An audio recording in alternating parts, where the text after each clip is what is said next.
Let's get to the bottom of this one. Unspoken truths that I miss one. Tap into the minds of the people, rather acknowledge before I dismiss one. Atheists, Muslim, Christians, Buddhists, they all got usage. All got perspective, it's a collective. Get to the bottom where the truth is. With our hearts uncovered. Where you detox from all of the lies you smothered. What them tries could have killed you, but with faith you recover. Yup. Peel off the makeup, we finna take off. Never said it'd be a cakewalk. Meditate till we charged up. Execute goes regardless. Decalcify my pineal. Breaking language barriers, we saw millennials. Planets passing age rotations, down me we owe. So down me we know. Sometimes we can be slow, that's why my ears open.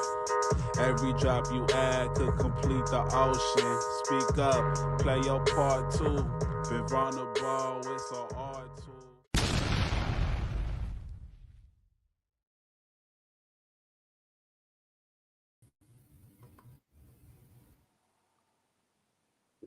Hi, everybody. I'm Kimberly with Unseen Twisted Truth, the People's Podcast. And we got Henry. And Henry. Probably. And Iris. Or Gilly. Gilly. And then Whatever. We just got you. I just called you Iris, my bad. And then we got DDH up in the building. So peace and love, everyone. Peace and love. So I don't know where the rest of the guests are, or the rest of the hosts are, but nonetheless, let's get into this. So, what do you think the title's about, Gilly? Have you seen it? Yeah, no. I've definitely seen this, and it's a good one for me. A lot of people talk about like breadcrumbing, and I think it's interesting that you also took it to, are you breadcrumbing yourself? Because I think that's something that I've really struggled with. And it's hard because if you're talking about a relationship in a long term, there are going to be times that one person shows up more or the other person shows up more. One person can't really show up at all, depending on what they're going through in life. And, so I think that's going to be an interesting thing to discuss. What happens in sort of the long haul when one partner or the other just is incapable of showing up? And how does showing up for yourself play into how healthy that relationship remains? Like, does that play a part in it? If you're able to show up for yourself during those times, is that giving the relationship a better chance? I don't know. That's just some of the thoughts that I had while I was going over it so far. No, I agree. So we had a conversation earlier about the show a couple minutes ago with one of the Twisted team members. They're not feeling like themselves at the moment. And if you can't, I said mental health matters, including yours. If you can't show up for yourself and realize that you need to take a hiatus from the world for yourself, then you're expecting yourself to settle for the bare minimum. But yet you're going to pour out to everybody in this world and give them your full cup when your cup is empty. So, Henry, what was your take on the title and what did you perceive from it? Well, I can't take followers. Because you did it too many times, probably. Probably. And I don't want to accept the bare minimum. So what I'm doing is I'm just typing a bunch of stuff in there. Hey, we're out of focus. Get in there. Come on. Technological difficulty. I don't want to accept the unfocused camera, I don't want to accept that I can't share it properly. But it's funny because I'm a total opposite on this because I kind of really enjoy living off the bare minimum.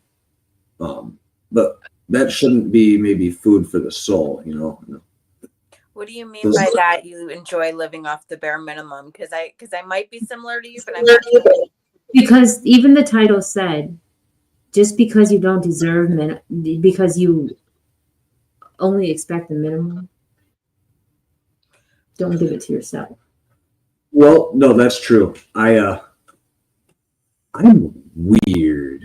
I've realized. I was trying to talk to somebody today, and I try to talk to people a lot, and I connect with people, but people don't agree with me on certain things, and I feel like I'm the odd man out on a lot of things. I don't kind of hold on to the values, like certain values that other people do, like money and the search for it, and how hard people are working to finance a side by side or whatever. It's just Kimberly's working on her image here. But I love to, instead of splurging and buying a bunch of like fun food that I really love, I will buy 8 pounds of rice and I will eat 8 pounds of rice. And then when I get a piece of Jets pizza or something I want to fuck up with, it tastes even better because I've treated myself. I have a good tendency to overindulge. I see that. I can relate to that too. Because I'm so accustomed to not loving myself correctly that I will accept the bare minimum even to myself. And then when I realize, you know what, I really haven't done much this week or ate a whole bunch of stuff and I hadn't really splurged on myself. When I do, I'll eat 4 or 5 pieces. Mm-hmm. And I'm just like, oh, regretting it later because I overly indulged too. And it's not just food, though. I found myself doing that with love and jobs in life. Like, I don't require much, so I didn't expect much. Right. And I'm content with having little of nothing. Exactly. And then when people take stuff of mine that it was given to me or that I purchased, I'm just like, man, I would love to have had that so I could have benefited off it and made money off of it. Right. So I get both sides, but at the end of the day, I don't want to hold any truth or acceptance or need for anything of this round because it's not coming with me. Well, I think that we don't want to like confuse materialism with accepting the bare minimum in the relationship because you know, they're different things. They're different values. For instance, I don't consider myself materialistic. Now there are things that I like and I just like them, whether it's $8 or $800. If I decide that that's the thing I like, that's the thing I like. But I don't have like this material expectation in relationships as much as I have. So are you accepting the bare minimum as far as attention? Are you accepting the bare minimum as far as commitment? Are you accepting the bare minimum as far as whatever acts you consider loving, or nurturing, you know, are you giving the bare minimum when it comes to those things? I think that, you know, and then I found myself, particularly in this last couple of years, when someone would try to give me more and they would offer me material things. Maybe it wasn't material things, you know, maybe I wanted something else, or maybe, and it probably came off wrong. But also I didn't feel worthy of accepting a lot of things. Mm-hmm. I didn't feel like I needed them. And then, you know, later it's like, damn, you know, I kind of wanted that face cream, you know, like should have let him splurge, like, or, you know, I think sometimes we affect the way someone shows up for us by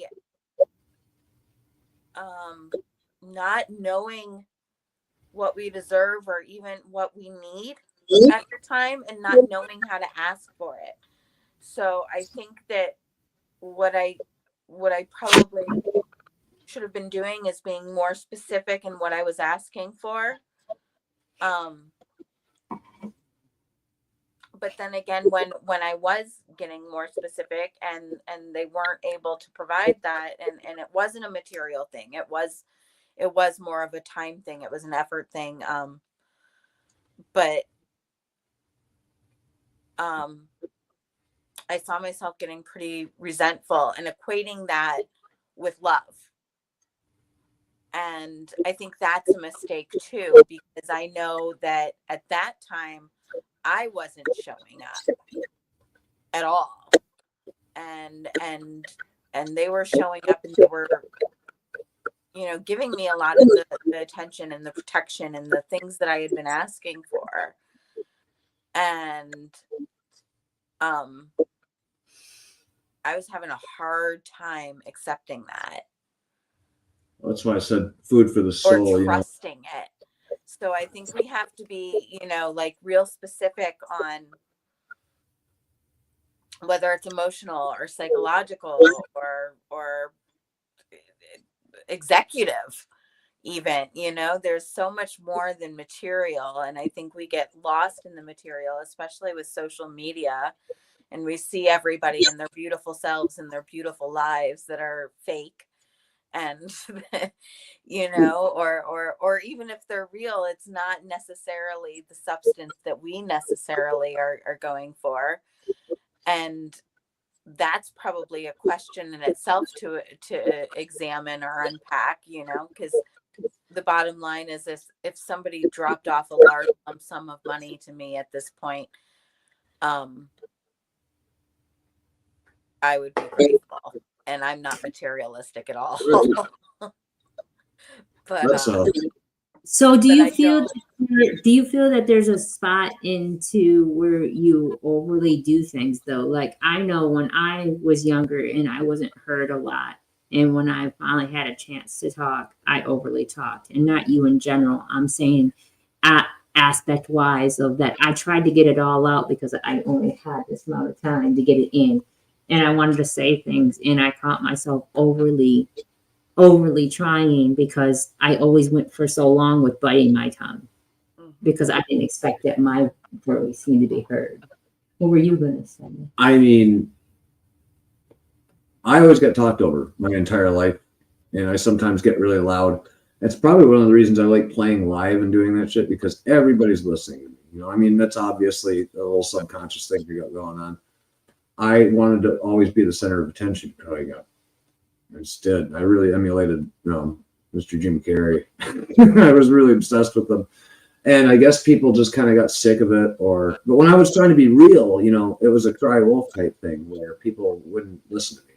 So I did overtalk. Now I really try to watch how long I'm talking. I try to get my point across and be as direct as possible and do it as fast as I can. I tend to do that too, because I don't want to seem like it's all about me and I'm the only one speaking, especially in search like this particular moment. I will say what I have to say if the point's relevant, and then I try to pass it on. Granted, I am the leader of the show, or whatever you may call it, but I don't want to seem like it's all about me and it's my show only and nobody else's opinion matters, because the whole world, their opinion matters. Yes. Well, I can relate to a lot of that. I mean, like I was the baby of the family. And when I say baby, I mean like the closest in age to me was 12 years older. And that was cousins, that was everybody. And so people talked around me, people talked about me, and they really didn't pay attention to me unless I was doing something spectacular and cute.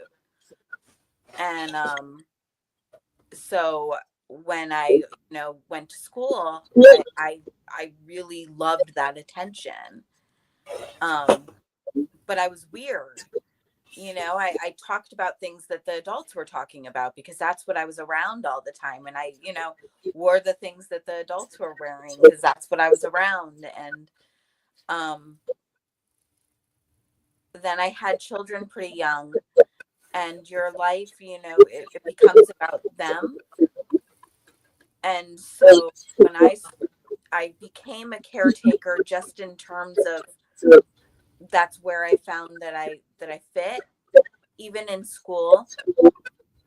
And then when I needed care, when my mental health was just spiraling beyond what I think I recognized, you know, I've had people tell me that I'm self-centered in the past, you know, couple of years, and I have to have a real strong sense of self. I know that's not me, but yeah, maybe I have been dominating some of the conversations lately. You know, maybe I have been dominating some of the needs, because when you've had your needs, particularly through narcissistic abuse, when you have had your needs denied repeatedly, including your need just to be heard, the second that you get around a healed or healthy person and they're willing to listen, sometimes you don't stop. And I think I do it on this too. You know, you're providing this platform for all of us, and for, you know, and the people out there. And there's sometimes that I'm like, okay, am I talking too much? And so I think when you don't grow up with a healthy boundary, it's hard to know what is normal, because you don't accept normal from other people either. Right. So all of these things have to be learned. And how do you learn them? Where do you learn them? On podcasts. Yeah. or by self-examining yourself. Honestly, at the end of the day, see, I remember being not feeling like I was worthy because I told I wasn't my whole entire life. So I felt like I wasn't worthy of anything. So in relationships, I was told that, and we're just going to talk about relationships for a hot second, because that's not the only place we accept bare minimum. We accept them at the job place because the paycheck is nice. So we accept them in many different places besides just relationships, right? So I've been told, you know, that sometimes a woman's got to put up with things to make a man happy, because that's just her job as a woman, to appease the man, regardless of what it may be, even if it's belittling herself and going against her pride and respect and whatever the case may be, because there's a lot of chauvinistic pigs, and I'm not meaning just general by men, because I see chauvinistic pigs by women too, and it's not a sex thing, it's a person thing. I started saying happy spouse, happy house. Results vary, but it kind of validates everybody in the whole thing. Yeah, and I've learned that, like the happy spouse, happy house. I mean, maybe that's better than happy wife, happy life, but it always made it sound like, you know, the partner was so fragile that you had to sort of dance around them to keep the house happy, is how I always heard that. And you know what I was getting to though was the point of that, because of the being settling for less and not thinking I was worthy. And peace and love, Lord. We love you for tuning in. You're a beautiful soul, and keep being beautiful to the world, because we need you. And we need more of you. When I felt like, you know, I was putting myself last my whole entire life, because I didn't believe I deserved it. I didn't believe that I was worthy of anything, let alone love, because I was told, you know, I was a mistake. So feeling that way your whole life, that I allowed myself to be watered down so much, and I am not blaming no one besides myself, because I allowed it and I didn't know no better. And now that I'm in a healthier state of mind, and I'm really, really focused on being mindful of others and self, that it was hard for me to accept compliments at first. It was hard for me to receive anything, gifts. I would always say, no, I didn't need them. No, thank you. I'm okay. I don't need anything. Someone's going to the store and would you like something? I could be like so dehydrated and haven't drank water in 2 days, and I'd say, no, I'm good, because I felt I didn't need it. I wasn't worthy of it. And I didn't want someone to go out of their pocket to provide for me, because why? Who am I? So I got to the point where I realized that, you know, that's not proper. And I still, to this day, and I'm not a people pleaser, but to this day, I will sacrifice. And I think it's because I had a child at 17, that my whole life I've been sacrificing. So I'm just so accustomed to it that I will go without. And I'll be like, here, you can have the last piece. And then I get points where I'm just like, you know what? Fuck that motherfucker. I'm taking the last piece. Because every now and then you got to realize the best piece is the last piece. You know, kids, it's funny that you say that. Kids pick up on that. One of my kids, when I was really struggling with providing. I was still providing, you know, we had 3 meals a day and they were dressed and clean, and, you know, I had gas money to take them to the places that we needed to go, but I was struggling. And I tried to hide that. And there were times that, I would only eat dinner every day. I would feed them breakfast and lunch and snacks, but I would only eat dinner, particularly if it was coming towards the end of groceries. And one of my kids, he stopped eating unless I would eat with him. Oh, you saw They that. noticed it. Yeah. Yeah. And didn't like it. And I tried not to say anything. Oh, I'm not eating because I don't want to run out. No, I just did it because, you know, just, oh, mom's not hungry now, you know, oh, you know, I'll eat later. Or, oh, I just ate a snack while I was cooking. You know, I would not try to make it, but he knew. He wasn't stupid. And even our kids observe us. Yeah. Accepting the bare minimum for ourselves. And what does that show them, though? What's that show them? And I want to get to these comments real quick because we got some that dropped in real quick, and I don't want them to head out without acknowledgement. Damn straight. This gentleman right here is a beautiful artist, and you know, as an artist, even we accept the bare minimum. We'll go to events and we'll be like, you know, you don't have to pay me, or we'll do a feature on your track with zero money because we just want to be heard. But at the end of the day, we're selling ourselves short and we're accepting the bare minimum. Oh yeah, well, at least we got one person that follows through and listens to us. But yet, you know, why wouldn't it be more? Why aren't we expecting more for ourselves? And what does he say? We got young lyricist. He says, yo, what's up? I am here and just made it, and we are glad to hear you here. Thank you. This is the podcast. So this isn't the music show, but this is the podcast, and this is about mental health. And we talk about mental health. And here's a mental health thing. That gentleman's car alarm that's going off right now does it at least 30 times a day, and it drives our mental health to its patient. I'm going to go rip that fuse out of his car. And we are accepting the bare minimum at times when it shuts off because we are appreciating the moments it does. Oh, I want to go out there and just roll my sleeves up and have a talk. What's this one? Valora, you are worthy of the best of everything, beautiful queen that pours so much into others. Ooh. Aw, thank you, love. But we tend to do that to ourselves. We tend to think that we aren't worthy of things, and to realize that we are is different for us. It's different when we've been abused by ourselves. And then we can't blame nobody else for what we allowed. I swear, I promise you, we can't blame nobody else for what we allowed, because as much as we came in, we could have left. And there's our baby girl right there. Love you. I hope you're doing better. You didn't ever tell me what for. I'm a nosy mother. Remember, I told you that. So please let me know if you're okay. Love you. Tajan. I just wanted to let her know I'm talking about her. Mm-hmm. Love you. I don't know. I grew up in a house with no heat, basically. Then we lost the dryers and the washing machines and everything. Capsized, right? And then I kind of spent a lot of time saying, I don't want the bare minimum, so I'm just going to, we're in 3 minutes, so I'm just going to drink. And then I accepted drinking as I'm going to treat myself.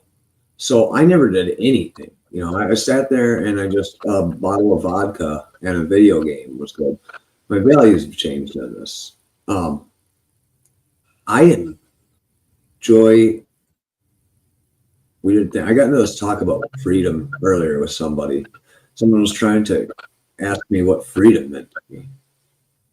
And I'm like, honestly, it's just freedom correlates exactly with wealth, and we can do better. We can do better. And I have things to back that up.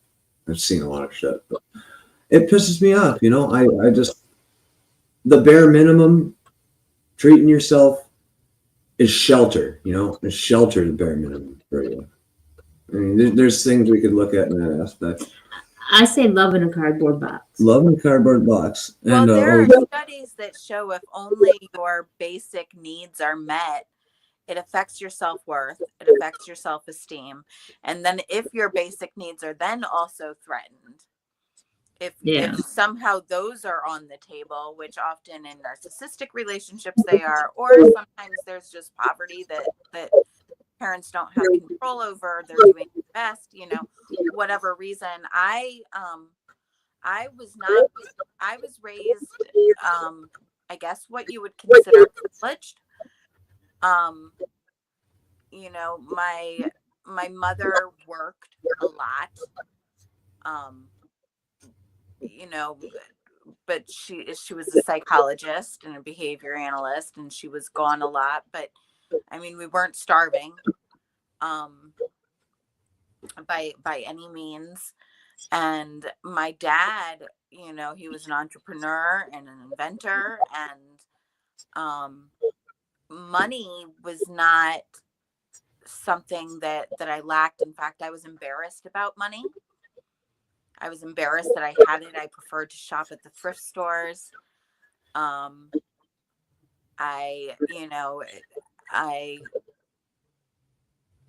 sort of romanticized what I thought it was like to be poor, which was naive and but I guess I saw it as, you know, my friends who didn't had so much character, and they appreciated their things. And the friends who I knew, they had family time. You know, they would all go out as a family, and they'd all get together as a family. My family lived in, you know, multiple parts of the globe and didn't do things together, you know, unless it was like people were dying or getting married. And I was at home a lot by myself. So for me, a lot of times when people who have money pour money on me, I appreciate it, because I'm certainly far from where I was now. Now I understand what it's like to struggle. But when people pour money at me now, and it feels like an attempt to sort of buy my affection, or here, I can't give you attention, let me give you this. And so I think I have to like sort of reconcile those things. Because like it can get serious. My teeth, I've got issues, and I need to get them fixed. I need a lot of work done. And I had somebody say, you know, I had someone I was with say, I'm going to pay for it for you. And I told him no. I felt like it was too much. I felt like I was taking all his money, and it was for the wrong thing. And I regret that now, because my teeth are making me sick. So I have bad. Oh, really? Huh? Sucks. Yeah. And I did that. I had it offered, you know, by someone who I love and who loved me. And Yeah, I have a question though, but I want to read this comment real quick. But I have a question for that. Go ahead. Okay. Young Larissa says, glad to be here and support. I got mental health also. I'm fighting anxiety. So I'm glad to be here, and I'm trying to support. Yeah, appreciate peace and love. Yeah, anxiety is rough. It is. It's a big one. And I think that's another reason why people overly talk, is because they have anxiety and they don't realize that that they're able to control it. Okay, so well, I wanted to put a pin in real quick about her with her teeth and stuff like that, and the reason why. I have something very important to say about conversating. Okay. And when I get a chance. It was from way back in the podcast. Yes. No, I promise you, I will. I will make sure you get to that real quick. About the reason why you feel that you didn't need it, and because you didn't want them to spend that money on you. If it was a person that I think it was, and I'm not going to label this person, even though you love them or not, later on, what they have thrown in your face, so I did this for you, and that you have to realize that I done this for you, and that if it wasn't for me, you wouldn't have nice teeth. If it wasn't for me, were they that type of person though? I don't think they would have. I honestly, I don't think that they would have. I think when things got nasty between us, that there might have been some of that. Because I know the reason why I didn't accept a lot when I was younger, because it would always be thrown in my face. Saw me as, you know, holy shit, she needs something, because there were other big things that I did allow him to do. Oh, okay. And that was not thrown in my face Okay. to this day. I want Henry to get on his point real quick before he loses it. Okay, so way back in the podcast, I have decided to take a stance in the last few podcasts, which is largely listening. And it's not because of anyone in particular. But you had mentioned earlier that you feel like you dominate conversations sometimes. I did too, quite a bit. Ums are bad. I hate saying yeah, but I freaking see, I lost my train of thought. So when a conversation should never feel like you're trying to get a question out, or when they go with shorter answers, it's easier to singularize certain parts that need to be addressed and then move on with them. And that can be very hard. We incorporated this in our home. And this is a timer. It's for toothbrush for my grandbaby to brush his teeth. And I would like to incorporate it on the podcast, one of these episodes, to see about how we can train ourselves to get our point across, because I do the same thing. And to able to change, we have to learn, because that behavior is taught to us. Not loving ourselves correctly, anxiety, it's a taught behavior. It is. And it's important for a conversation. When it flows better, more questions get answered. That's sort of the thing. I was hanging out with my dad and my cousin and my brother and my other cousin, his son. And I realized that my entire family talks over each other so much. I looked at them and I said, I'm not talking to you guys anymore. I'm not talking to you guys anymore. I'm done with it. I can't stand my family. I can't stand you. Drives me nuts. Absolutely nuts. Our podcast was terrible. It was terrible when we first started our podcast, because everybody was over talking each other. And it was an episode one time. We had Jabril as one of our main co-hosts, and he wanted to end the whole show because it was causing so much anxiety in himself, because nobody was getting their point across and nobody was being heard. And nobody knew how to love themselves correctly, let alone show that respect to others. And it was rough. Right. It's hard to jump in. It's easier in person, right? Yeah. But it's hard to jump in. Can I go back to the question that you had asked me, though? Because although this person wouldn't have thrown it in my face, I had gone through years of a relationship with people who did. And that's probably why you didn't accept it. I just want to let you know. Right. So I had sort of been trained to say, no, I don't deserve it. That's right. So your point makes a lot of sense. And I think the carryover point is that when you're then in a situation with someone who is offering you that love, who is offering you more than the crumbs, you don't necessarily know how to accept it. I feel it. And then there were times in the relationship where it goes back and forth. But yeah, I had been in a relationship with somebody who made it very clear, who liked to be the hand that giveth and taketh away. This is not the tooth relationship, by the way. This is my ex-husband, and even years after our separation and divorce, even if I needed something for the kids, I would pay for it sometimes years later, and it'd be brought back up. And he'd do it to like make me late on my rent, or he'd do it to, for whatever reason. So, I think well before I was ever in this relationship, I was trained to accept less. What did he say? I agree. Yeah, it's just, I swear it'd be like that. 100. Mm-hmm. And then it does. Yeah. And King Ken says hello, people. Hello, King Ken. Peace and love. So, you know what I learned? I'm going to ask something of you, and I would like to have your honest opinion. And don't feel like you can't be real with us, because we're family. I would like to know, is there something that you would like us to do better for you? Let me think about that question. Okay, because I sometimes wanna, 'cause that's a sincere question. I want to give it a sincere answer. And I think it goes to the point of, I don't know how to, I don't know even what I deserve to ask for sometimes.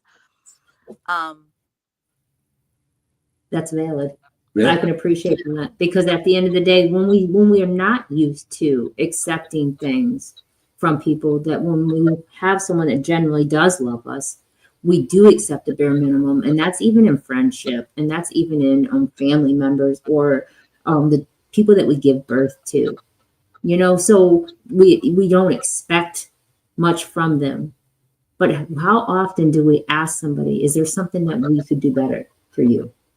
I try to ask you if you need things a lot. No, I didn't mean like need things. Like, What can would I you do like- yes. better for What you? can I do? What can I do to help? What can, not even to help. That was Not even to that help. was my answer. If you're my family, I want to spend some time around you. And I don't even mean help. I don't mean help. Like, can I help you? I mean, what I've learned when I read the book, The Four Agreements, I learned that sometimes we don't ask the right question. Has my love affected you in a negative manner? Is there something I have done to you that you feel that I could improve on?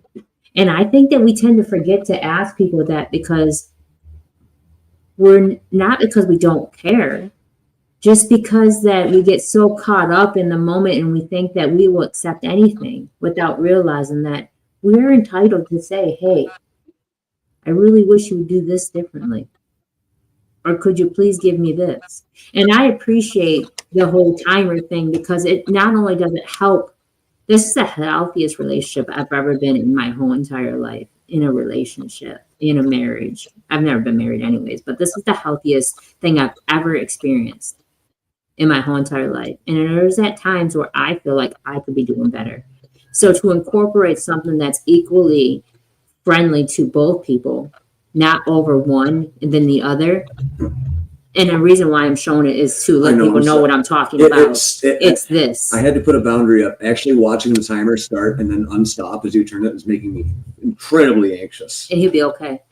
This, incorporating this little thing to help not only me, but also to help other people that I do love. Because sometimes our love affects people in a negative manner and we don't mean to, because our intent isn't to. I mean, I want to use the timer. I feel that. I love the timer. I know. And I would love to incorporate that eventually too, just to see, because we like the Four Agreements say, we have trained behaviors that we do to ourselves or that we allow other people to do to us. I may use the timer. No, you're fine. Mm-hmm. So What's for my- the question that you asked me, what would be your response if I were to turn that question back to you? Is there something I can do better?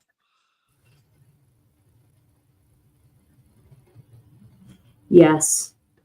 Realize you're in a safe place without judgment, and who cares that you said privilege? You had to overly explain the fact that you were privileged, and you shouldn't have to, because you said what you said. And it doesn't matter how someone perceives it. I think you trying to appease people in conversation, you pick and choose the words you say and try to make it lessen on people's ears to make it feel better for them. Fuck that. Fuck that. You're born and privileged, and I ain't judging you. And not worry about judgment here. Stop. That would help me. Thank you for saying that. I think that what you observe that I do is over explanation. And I came through a lot of narcissistic relationships in which that was necessary to survive. And it's hard to remember that every relationship is not there. Mm-hmm.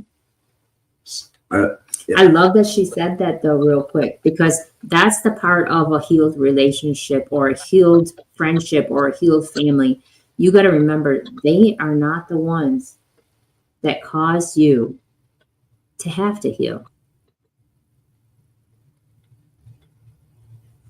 So that's a very fair point, which I wanted to add on, and why I wanted to screw up with that. You think, why in the world would I want to look at this and look at this and look at this while I'm talking?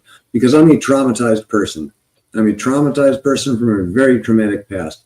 And what I've noticed when talking with traumatized people, and including myself, is why I've shut things down, is that I will not talk to people. I will what's known as free associate, which means I will try and put as much out there for people to understand about me into the universe as I possibly can. I want people to understand about me. I want them to know how I'm thinking, and it's not always plausible.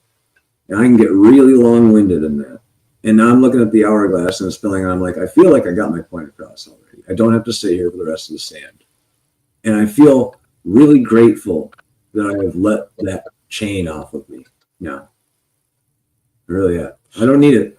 And I love that for you, because there's times a conversation that I do this with my significant other, even though it's not completely out, because it was my turn, but I felt that I had my point across. I didn't need the whole 2 minutes. I was okay with that. And me too. And that's what I do often. And I will take the lesser part of the minute, not because I don't feel like I'm worthy, because I have learned to be able to get my point across in a limited time where I'm okay I think with that comes from more confidence in your point of view. not only confidence in my point of view, feeling like I am not under attack. I always felt like I was under attack. Yeah. I don't feel like I'm under attack, so I really don't need to do this anymore. And I will flip it over and it's somebody else's turn. Mm-hmm. And that's how I learned to be, because at the end of the day, I always felt like I was under attack. So I had to overly explain. I wanted people to see what I was thinking. I wanted the people to relate to me, because I felt like I was being ununderstood. And at the end of the day, fuck them if they don't really see what I'm saying, and fuck them if they think that it's something different, because I can't help their perception. It's their perception, not mine. I've been accused of so many things that aren't true, and I'm okay with it. I was an addict, not being an addict, never done that drug in my life, but accused of doing that drug, haven't drank in years, and accused of being alcoholic on the show because the signal was bad and I'm in love. I don't care what people think of me at the end of the day, because at the end, when I look in my mirror at myself, I can do it. At one time, I wasn't able to. For me, it comes from always thinking that I'm going to be punished. I think that's another byproduct of narcissistic relationships, is always make you feel like you're in trouble for something, or you could be in trouble for something. And not just from them, from the law. I was having, to be more real with everybody, I was having a panic attack not long before I signed on to this podcast today or tonight. And I remember saying, I feel like I'm going to be in jail. I feel like I'm going to place my, and I'm thinking, I'm not a criminal. I don't know of any crimes, like, off the top of my head that I've been committing, like I'm not, I don't do drugs. I don't drink. I don't even leave the house most of the time. And here I am thinking, I've done something terrible, and I'm going to end up in jail.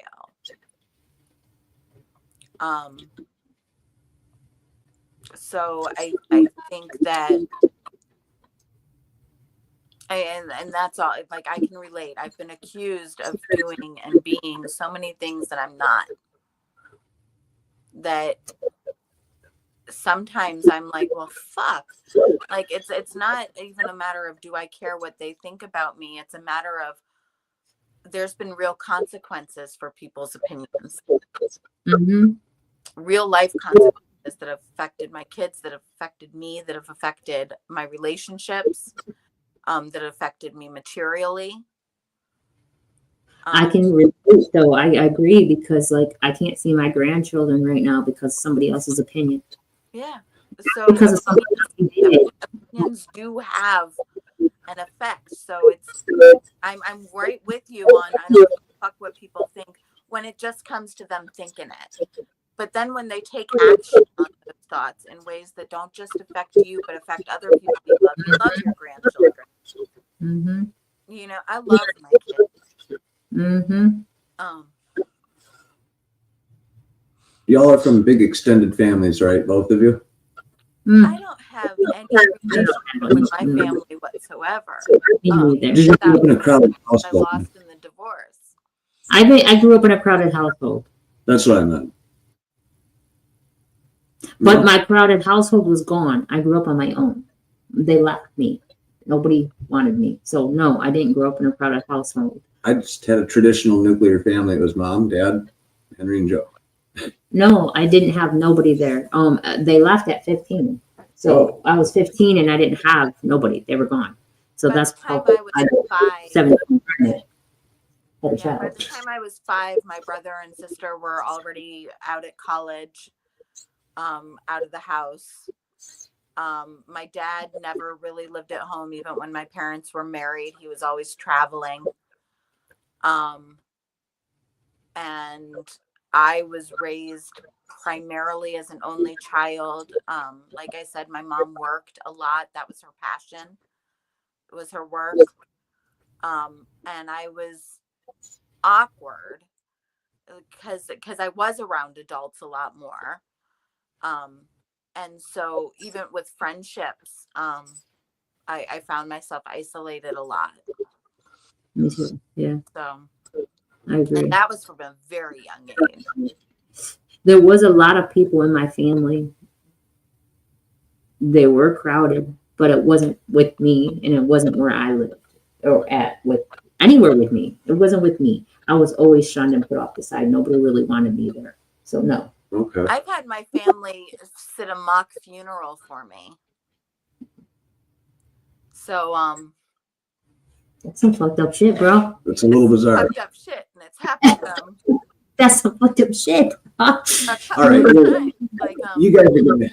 I don't if I usually do this. wanted to call my siblings, if I wanted to call cousins, I wouldn't even know a number. That's crazy. Yeah, I'm not really that close to my family neither, and not because of that. Just because a lot of people, when my biological mom passed away, no one told me. Well, my sister, and that's not my blood, but it's my sister. So like that's the only person that told me my mom died, and nobody let me know. And they all knew, and they were there, and they all knew where I was and how to get a hold of me. Yeah. And no one told me she was on life support. It's insane. Wow. Yeah, I feel So you. when my uncle died this past year, it was a cousin that I hadn't talked to in at least over a decade, who found me on Facebook and told me, and then his girlfriend. But if it wasn't for them, none of my siblings called, none of my, yeah, no, it's fucked up to shun people. Mm-hmm. It's real damage, real lasting damage. Mm-hmm. It is. And I told my husband I would never do that to anyone because I know what it's like to have it done to me. It's so crushing. It hurts.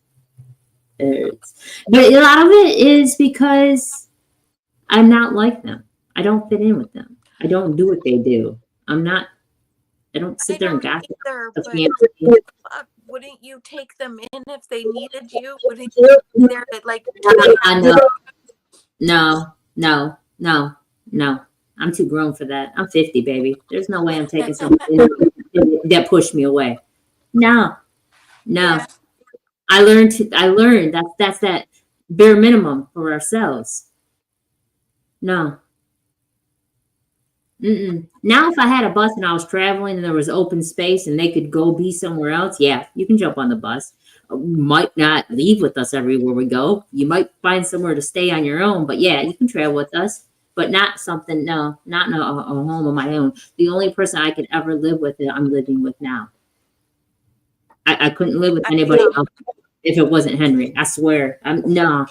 I love my family and everybody else, and I will give them the shirt off my back, but I will not let them live with me. My sister Tanya did that, and her poor house is trash, and she keeps redoing places and getting it nice and finally having shit and allowing people to come in that don't respect it. And now I wouldn't let nobody live with me if it wasn't for I Henry. wasn't talking specifically about letting them live with you. I mean, my family, No, they're living just fine on their own. But if they were going through something and they called me, even though they haven't talked to me in 8+ years, no. I would take that phone call. I No. would be on a bus. No, that's the problem. You have to learn to love yourself and stop selling yourself short. No, my sister, I needed her the most. And this is my same mother, same father, only blood I have. My protector. I thought she was my breath, everything. And and when I needed her the most, when that guy tried killing me, and I went through a downward spiral of panic attacks, vertigo, anxiety, depression, PTSD. I couldn't wear seatbelts. I couldn't have anything. Even this around my neck and it's way down here would make me feel like something was struggling me to breathe at times because of my esophagus got crushed. I allowed it. I put myself in that position. I didn't know the person was going to do that to me, but I had signs. There was always something that let me know that he wasn't healthy for me. Fuck that shit. My brother-in-law told me my sister almost died, and I said maybe she'll take care of herself better. And he was like, that's messed up. Don't you care? No.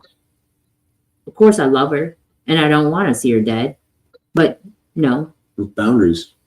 No. She didn't care about me when I needed her. Why do I care about her going and not going to take care of herself? I heard a story, and it made so much sense. And it's a long story, so I'm not going to really tell it. But basically, it was about taking accountability for yourself and realizing that maybe the positions you put yourself in with the people that are in because you allowed it and you deserve better. So maybe you got to leave them where they left you. Just think of that.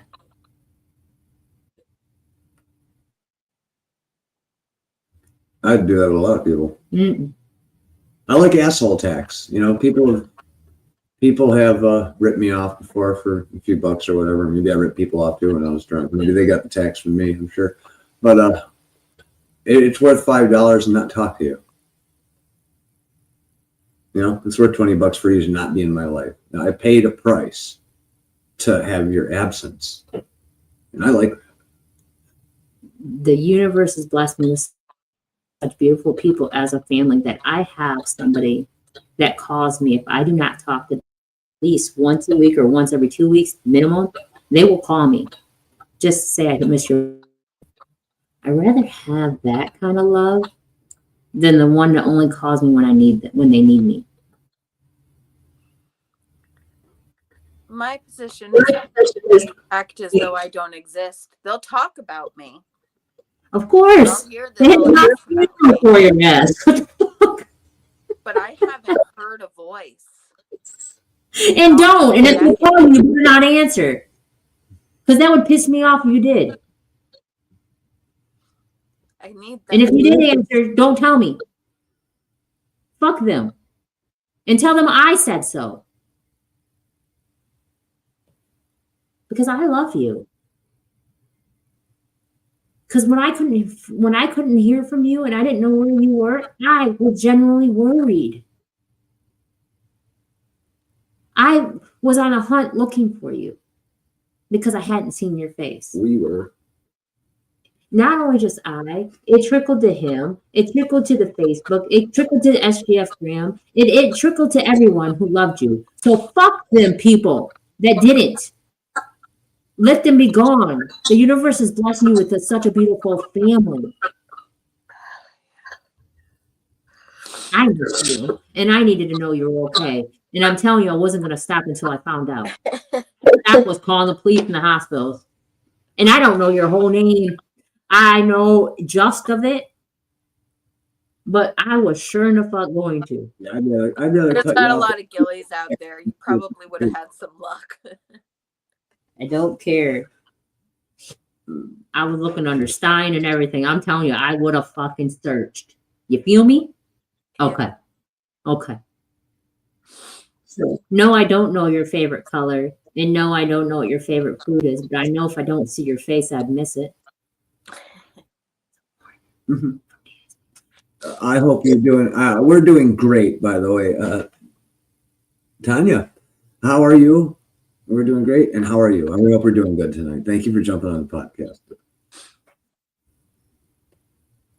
I keep answering comments.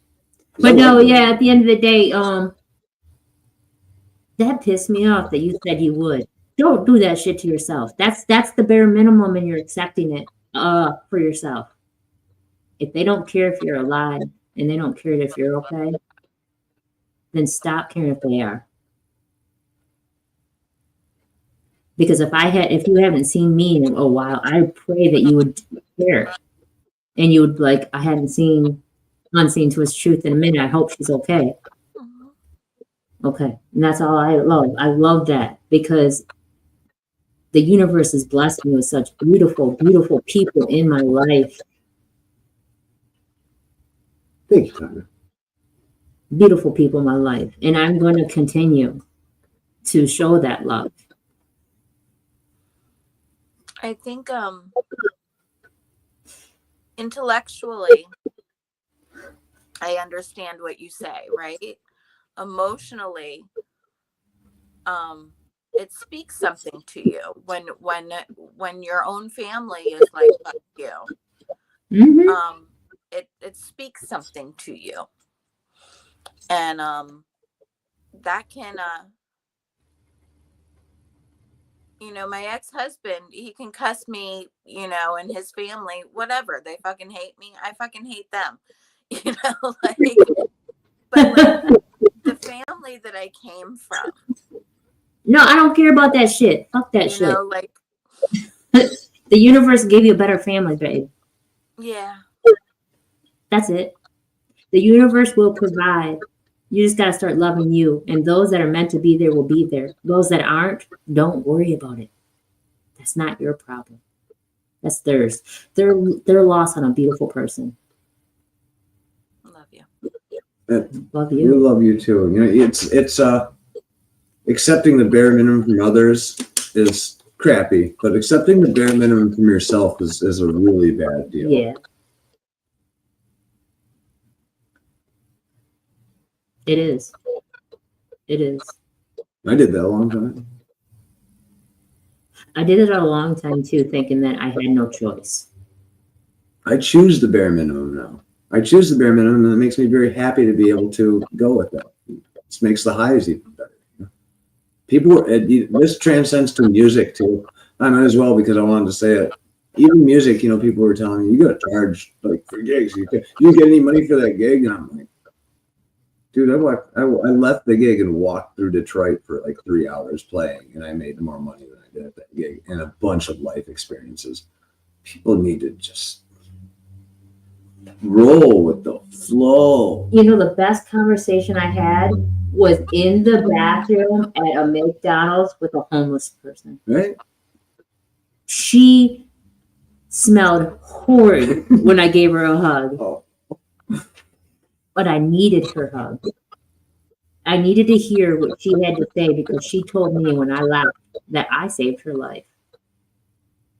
Because she was ready to end it. And because I cared enough to ask her how she was doing and just talk to her. Made her realize that there is people out there worth, and that she's worth it. She's worth being heard and acknowledged. I think that's why, like, we have a similar heart in terms of that. Like, I think I have always gravitated towards people who tend to go unnoticed, or tend to get stigmatized, or tend to be shunned or ostracized in some way. Because I know what that's like, and I know what it's like to have a voice and something to say and nobody wanting to listen to it. And so I like to hear people who normally don't have a platform. You know, I found I have more in common with addicts and homeless people and you know, and people that are sort of on the fringes than I do with the people that I came from. These people over here on my husband's page, I love their commitment and I love their support. And they're talking to us all the way from Bangladesh. Bangladesh we got going on. Peace and love from Bangladesh. We are out here on national and international, and my husband is a very, very, very beautiful person that he shows love, that people show love in return. And half the time, I don't know what the hell they're saying, but SpaghettiOs and hot dogs. Wait, thank you, brother. Danny's not on the show. SpaghettiOs and hot dogs. No, he's here. And thank It's you. true. And nice live. Love you all. Love We you love all. you. I'm grateful that people are checking us out in other countries. It's amazing. It's amazing. It's amazing how the internet has gave us such a reach. Such a reach. I get makeup tips too. I mean, they really do it right Oh. in India. And some of their clothes are Oh. beautiful. I love the loud colors and they look comfy. I just want to let you know, you all look very comfy over there. Because I need more lavish robes. peace of love. We're doing We're doing great. amazing. We're How doing are great. you? And where are you from? Where are you typing from? If you understand, please let us know. Tell us, Shimpaneskar. I hope I got that right. I will butcher any names, even colonial ones. I will I butcher. even with my glasses, I can't see well enough to read that. I can't even. Don't worry. That's why I'm the comment person. And he wears glasses too. We are blind, and Love blind, and you. he's the less of the blind. I just like reading. He's the less of the blind. Oh, that's not good. That's not good. And you said earlier that you didn't mind living with me. I'm not hard to live with. That's nice. No, you're not. That's right. You're the only blonde on the show. Blind. Oh, blonde. I thought you said blonde. Sorry. Thank you. I'm having more fun. More fun. I need to Let's add deaf to that because I said blind. We're all blind. And underneath here is a dishwater blondish color and now gray in many other forms. But like this is not probably natural. It's crazy. I didn't no. My hair was really red, but it has kind of turned blonde. How's my roots look? Beautiful. What color? Like a sandy blonde. So my hair changed to blonde when I came out and shit. My hair turned blonde. I was just happier. I was having more fun. I can't explain it any other way. I used some purple shampoo, and I quit using it. And it's just blonde. I love it. Now I remember the pictures when you were selling Bibles. Me? Yeah. When was I selling? When you had the little goatee and the beard thing, and you were selling Bibles, you looked like the boy next door that went You to were church. selling Bibles? When were you No, that's a joke. That's why I was laughing so hard. See, I thought I looked like were you Mormon? No. I'm Henry. Before he came out, he looked like the boy that was knocking on your door and saying, "Excuse me, ma'am, would you like to buy this Bible?" I wasn't. I was the plug. I had yay in my pocket. But you Correct. looked like it though. You know what I'm saying? You had that gold tee, red hair. It was red. I have red goatee. I haven't had a Red. beard and No, I want pictures now. No, you can't. I I don't- have them. I'll share you some old pictures of myself. I don't like looking at them. You know, They it's remind- funny. You had brought up the thing about the over talking and the timer. And I remember because I was a stay-at-home mom primarily like my whole life, right? And I remember like normally like when the people come and knock on your door to tell you about God or whatever, you know, a lot of people are like, no. I was always like, yeah, come in, let's have a talk. You know, sit right down. You thirsty? True story. You guys don't know my I was brother. just happy to have adult I conversation. feel that. real quick, you guys don't know my brother, but he was a big drunken oaf like me. Yeah, he was bigger than me. And I remember one day the Jehovah's Witnesses knocked on the door and they got Joey in tidy whities early in the morning, blowing a smoker's choice cigar right in their face. And he's like, "Yeah, you come in." And I'm like, that's like the funniest shit I've ever seen in my life. They couldn't wait to get away from Joey.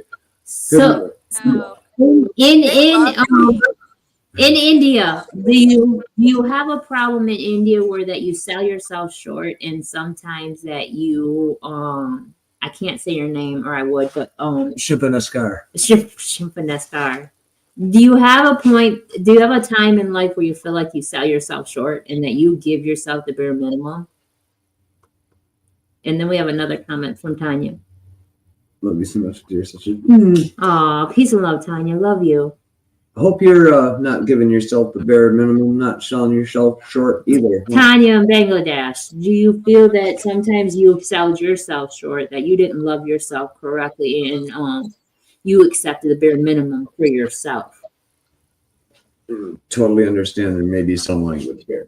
Yeah, and I'm okay with it because everybody has an interpreter of some sort on their computer. They have to. So, and I watched a lot of their lives, and I don't eat meat, but some of that food looks so good. And some of their, I love the clothes. The India food. Oh, I Some- love it. My favorite is Indian food, and it's Indian- not all the same too. It depends on the region that it's from. But Bangladeshi food is different too. That's its own thing. I haven't had it. I'd We like just to did a try bunch it. of curry. Yeah, but that wasn't with India. That wasn't India. I didn't put curry in it. Oh, I didn't have curry, and I didn't do we Indian need food. to get some curry. Yeah. Oh, jeez. Oh, I'm peace and gonna love. have to take you Yeah. on like an ethnic food tour. Yeah, no, I would love to not maybe do it, but I would love to do it. I have a really big issue with eating in certain people's houses, in certain people's food. A lot of people put things in it that I can't put in my body because I went so long without things. If I eat ice cream, I'm dead. I will feel like I'm dying inside. Oh. I won't die. I just will It's feel like it. the richest, most healthy ingredients and spices. Lots of spices. Yes. Hey, we got some. Thank you. Colorful food. Yeah. And peace and love, family. Peace and love. Love you with all of our heart, and your mental health matters. Everybody's mental health matters. And I was telling Gilly that SGF Graham was going to be on the lookout with me to hunt you down. He's like, call the hospitals, call the police stations, let me know what's going on. I'm going to do my own research. Like, nobody knows shit, but we were about to dig up some shit to find out where you were, because nobody was going to go without hearing from you, because you matter. Thanks. And then it's hard to accept it. It's hard to accept that you matter until you start realizing that, you know, you're worth it. You're worth it. So let's end this on a positive note, and let's Gilly give our listeners something that they can hold on to, positive energy, and if they are feeling like they don't deserve it, what advice could you give them that you're learning to incorporate?